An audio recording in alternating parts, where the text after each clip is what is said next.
And we're live. We are live. We certainly are. Good How are morning, you? Rosemary. Good morning, Vivian. How are you? I'm jolly good. Thank you very much. So, we have a really great subject to talk about today, and I just want to welcome our friends. And it really is about stepping out of the box and what some of the biggest lessons in life teach us that at the time you think, will you survive? And then somehow you get through it. So, we'd love to hear from you in the chat room. Rosemary's going to be able to look at those questions and then bring them to my attention. Any aha moments that you've had. So, please do share. And it's a great subject to talk about. So, Rosemary, over to you. I know you found a great quote today. Yes, I did. And, I was listening to what you were saying, and it was saying, there's no illusion greater than fear. And you say Yes. his name better than I do. So, you say it. Isn't it Lao Tasso? Sure. Yes. A Chinese philosopher, I believe. Friends, correct me if I'm wrong, but a great quote. And what's really interesting is you can only experience one emotion at a time. So you can either be happy or you can be sad. Pick. You can be positive, negative. You can't be both.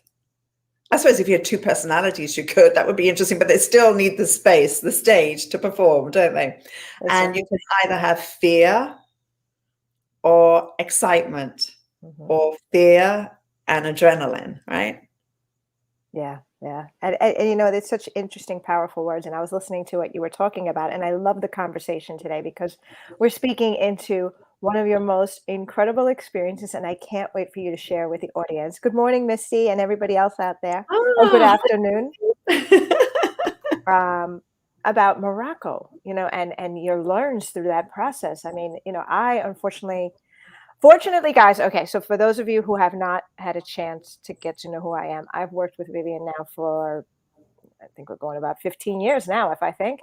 And I have been blessed to have been part of incredible experiences. I was not a part of this, what she's going to share with you right now. I wish I was, so I pretend like they're in spirit. So go ahead, babe.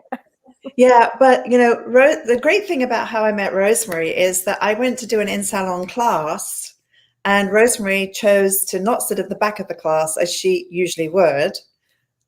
Rosemary?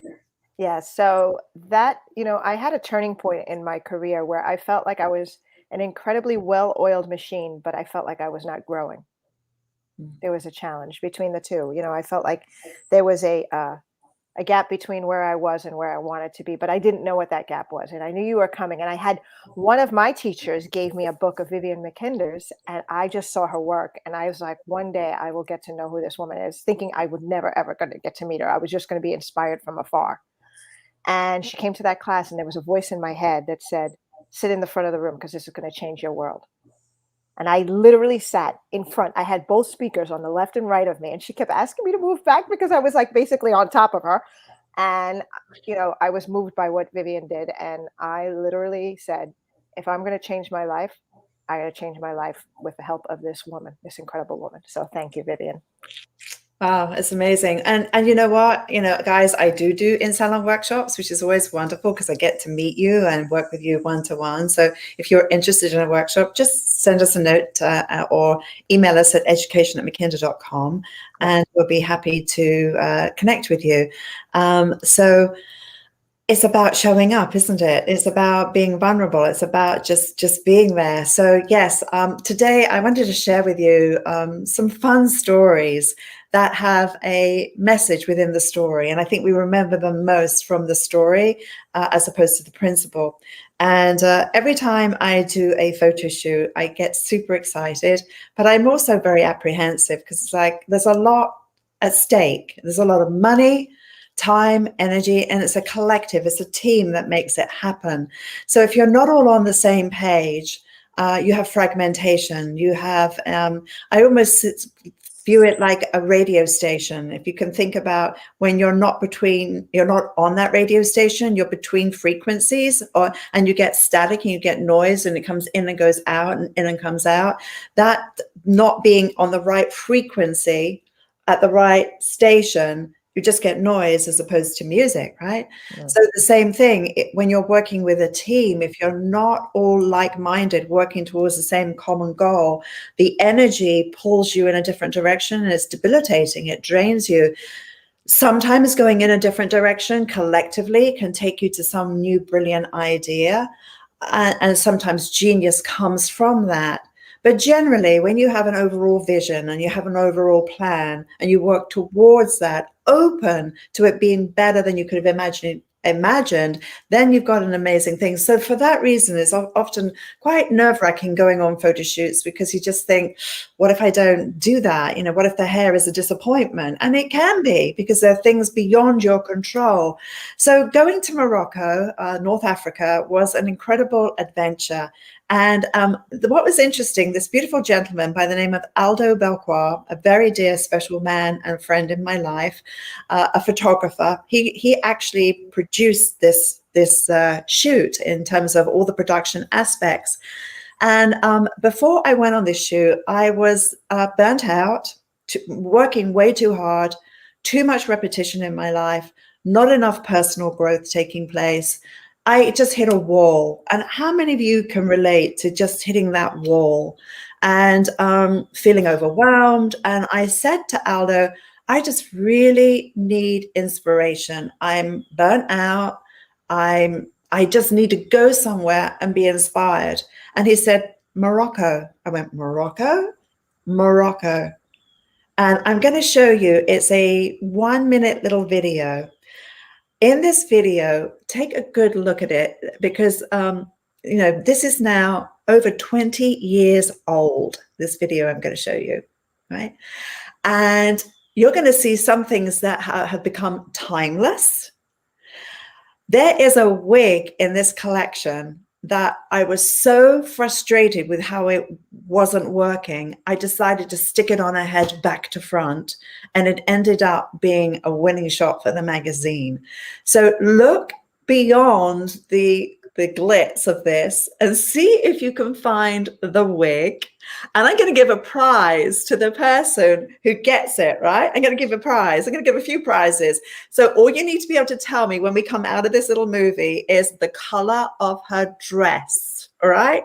So you're going to look for the wig that I ended up putting on back to front. So let's just go to that, because it's really fun.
So cool. So cool. I wish I was there. We got to figure out something and get you to Morocco, and somehow I got to tag along, whether it's in the luggage or I don't know. Maybe I can be in the carrier. I know it'd be cool just to take a whole bunch of hairdressers with me and go on the journey, because it would be an incredible learn, as it is when you're ever on location. And one of those locations was Villeblis, which is the Roman ruins, and it was the home apparently of Hercules. And Ouarzazate, that was where they shot Gladiator, that incredible terracotta walled city. Amazing places. Morocco is an incredible place to visit. But okay, so the question is, which was the girl that was wearing the wig back to front? Do we have any comments there? Yes, so we have Carol. Hello, everyone that joined us. So we have Carol, who said blue, then she said green, then Carl said green, Colette said green, and Carol said beautiful. So we have 3 winners. And let me quickly go to the image, and I am, as I promised, going to give you a gift. So all we need is your email address. So if you wouldn't mind writing to, actually you can DM us first, maybe either you can, what's the easiest? If you would, so this is the shot. Let me just, just pull ourselves out of there for a second so you can see it for real.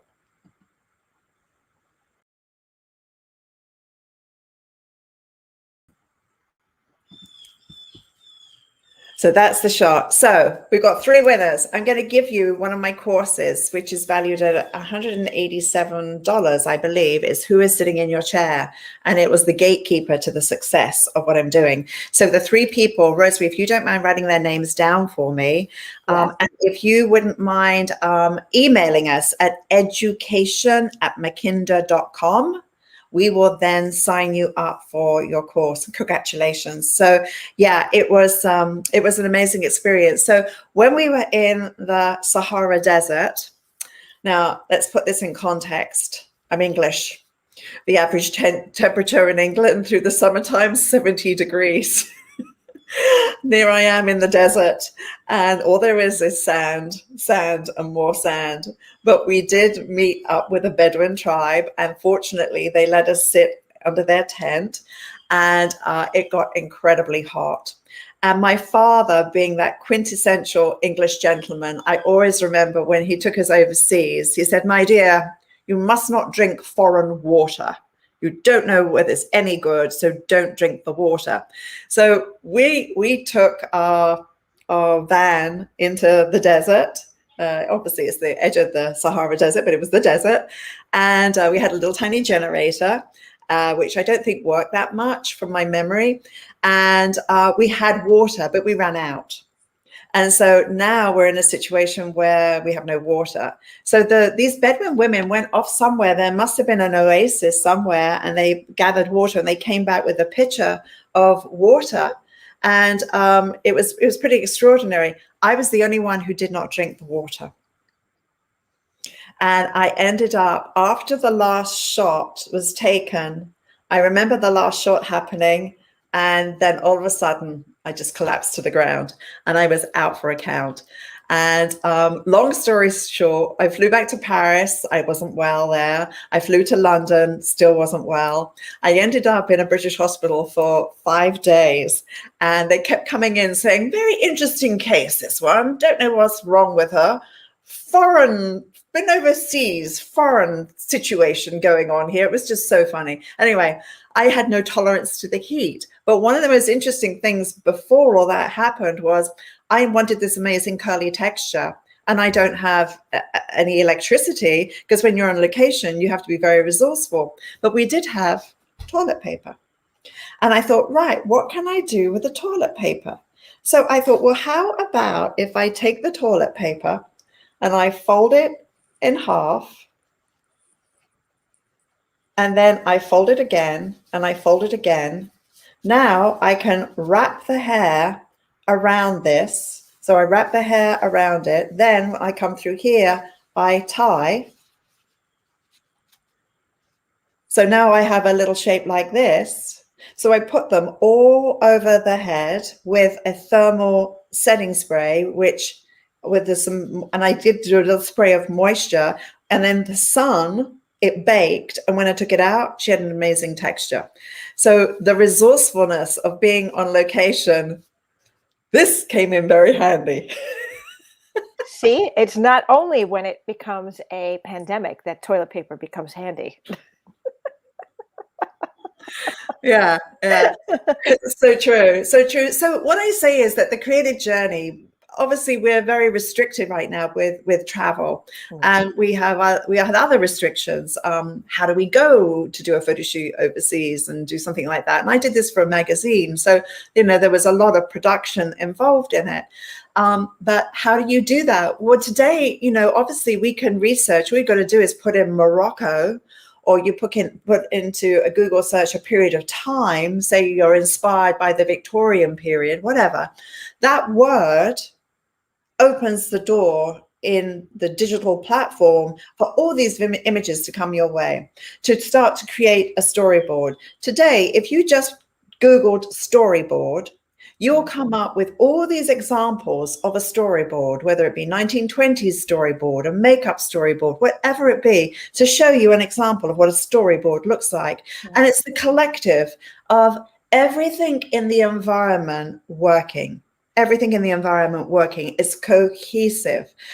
I noticed today I'm so cohesive. My necklace matches my little thing on the wall. And my strange tree. Do you like my tree, guys? My candle tree. I love you. And these doors, by the way, they came from Bali. Do you want to see what's behind the doors? Are you interested? By the way, this is my home. Ready?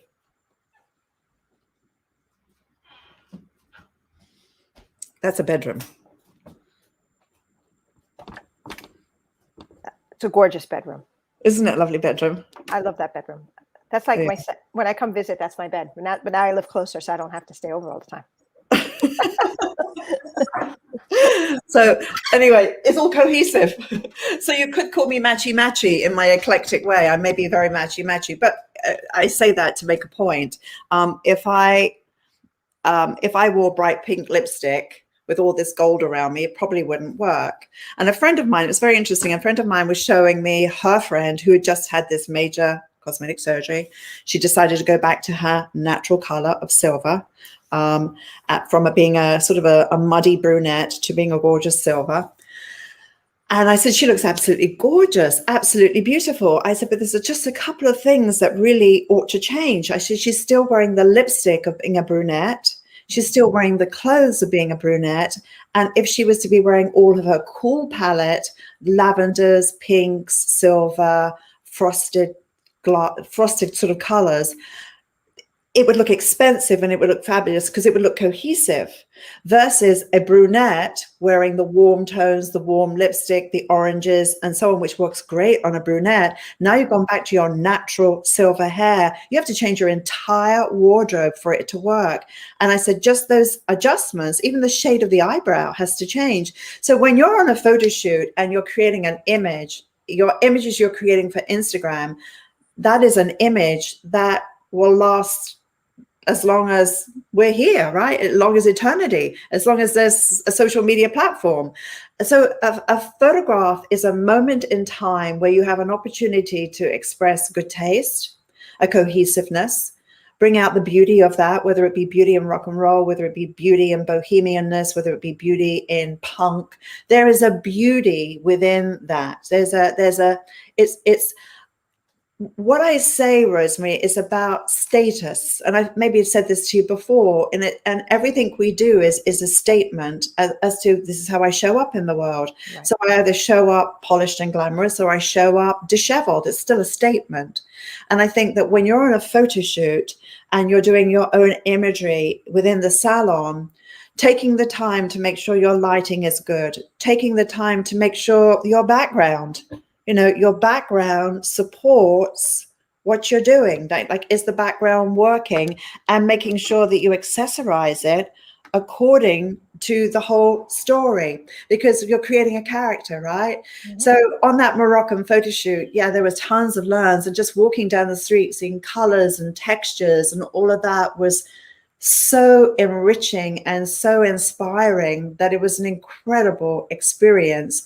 Exhausting, and of course I ended up very ill from it, but long days. Of course, you're up at sunrise when you've got the cool light, and at sunset you've got the warm light. So you've got very different light going through the day. You've got the heat, and you've got like hurry up, hurry up, hurry up, hurry up. And there's a shoot that I want to talk about maybe another time, which was a shoot I did in Venice where I didn't have anything. I mean, I just had my tools in my pocket, and that's a whole nother story of coming up with ideas in that moment and innovating.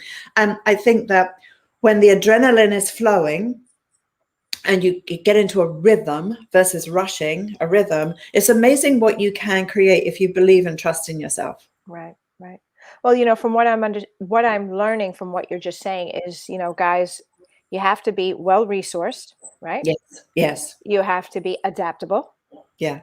And you have to be able to be innovative and stay within your sweet spot of what that you can course correct during that journey. That's what I'm getting from listening to your journey from Morocco. And of course, you'll be sharing Venice with us as well.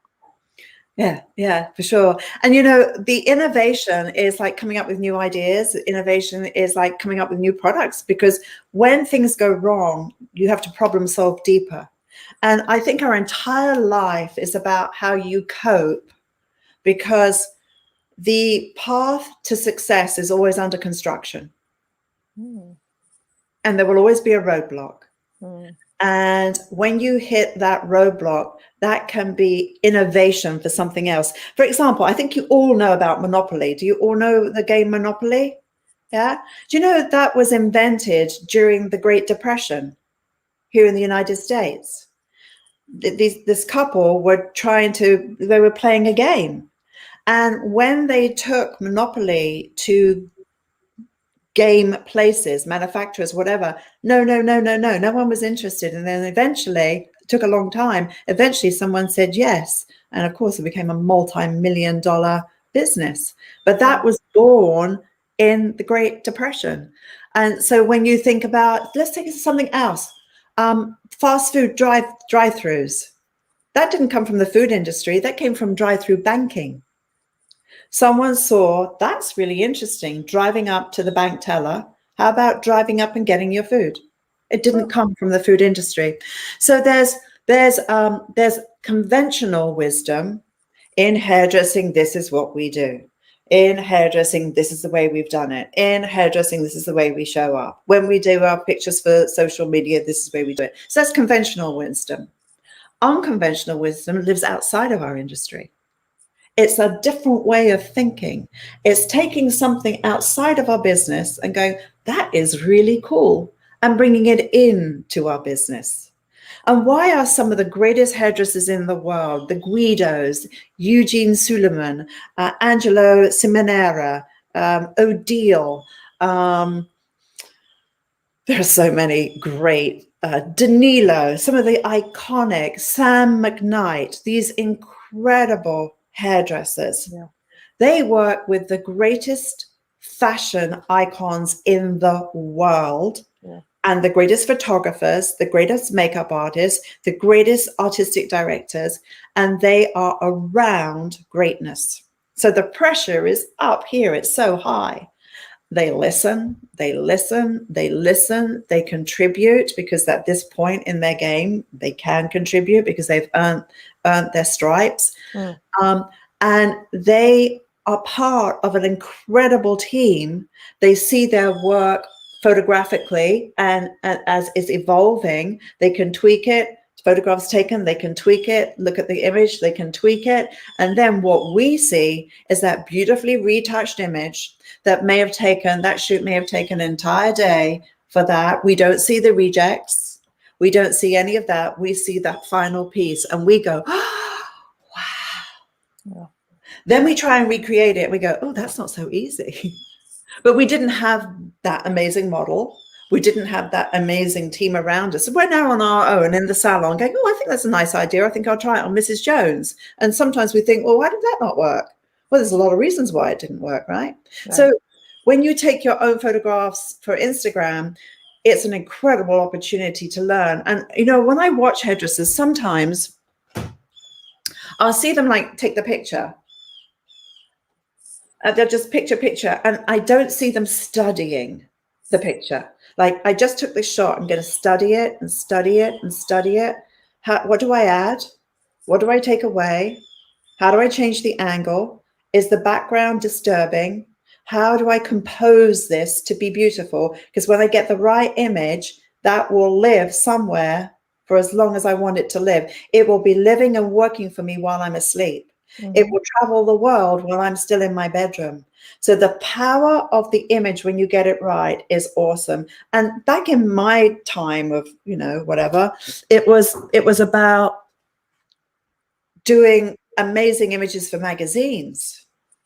But the question is, when was the last time you looked at a magazine? I can't remember. I know. And I can't either. I mean, I used to spend so much money on magazines. I promise you guys, 15 years ago, I would be buying all the international magazines, and sometimes I would spend $400 on magazines just to be aware of what was going on. Yeah, I know we've got the digital world now where we're spoiled, we can surf. But I treasured those magazines, and I would tear out the page and I would look at it and study it and think, oh, how was that created? And my hair heroes would have created it. And I'm going, oh my gosh, that is so beautiful. That's so beautiful. So today, this is what I feel our life is like. Yep. So you see my hand flashing in front of you. You know there's a hand there, but you have no idea the shape of my hand,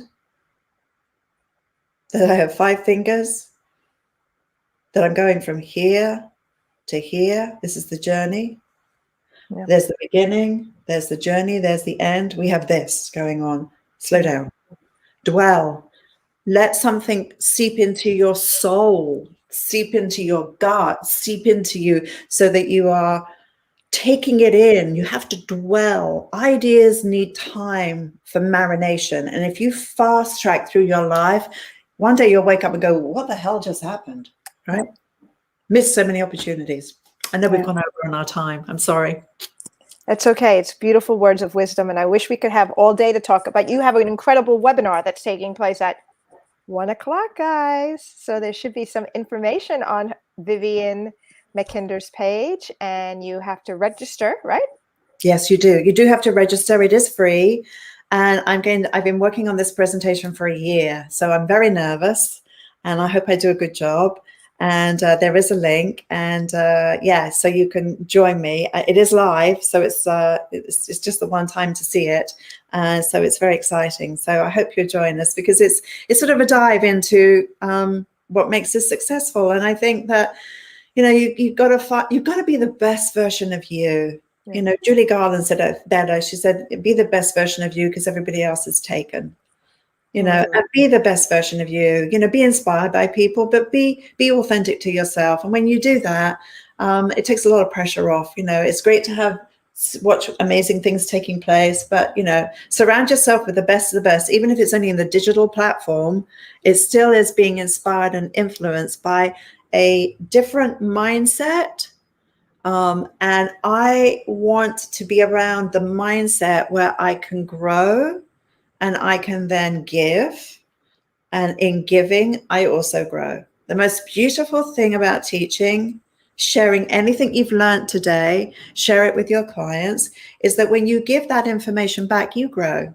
So you not only deposit value into somebody else's life, you deposit more into your own bank account, your own richness. So take that message with us. And thank you so much, guys, for joining us. And Rosemary, thank you. I hope it wasn't too boring. No, it was fantastic. Fantastic. It's always so rich and so much full of wisdom and content and inspiration and motivation. And I mean, it's beautiful, beautiful. And Lori, Max and Cindy are on the call as well. So I believe they'll be putting the link on your page so that you can register. So it's at 1 p.m. today, Eastern Standard Time, 10 p.m. I'm always bad with the specific, 3 hours behind in the West Coast, guys. So. And for the UK, it'll be around about din time. Din time. That's right. Right. Yeah. And in Australia, you're just waking up. Wow. Let's not forget our friends all over the world, which we love. So thank you. And I think we should just go out on our little movie again. What do you think? I think so. So now you know about the colors of Morocco. This was a sad, depressed Vivian that went to Morocco, who got inspired and thrilled, and just, just a different mindset. So start drumming up your own ideas. And I hope you found this inspiring. And thanks so much for being with us today.